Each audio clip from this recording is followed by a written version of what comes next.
รมศาสตร์ย่ามแรกที่แม่นำเสกองเสกมานมาจูกันมันนำเสกมานตบลงใส่เสกองก็เปียกศาสตร์ย่ามแรกต้นสาย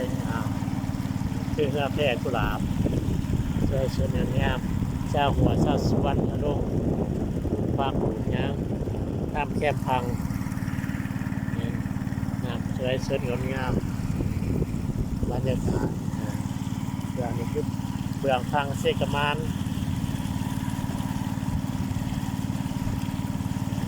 ไหลมองเรือจักรก็ขึ้นมานะธรรมศาสตร์ลมแอนลงยังบินย่ำแรงก็จะเรือแพร่ขึ้นมาแต่ไหลมองสวยสวยชนงดงามเรือแพร่กุหลาบ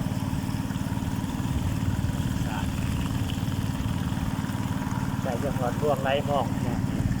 ดินมองใหญ่เนาะ18 เส้นท้องใหญ่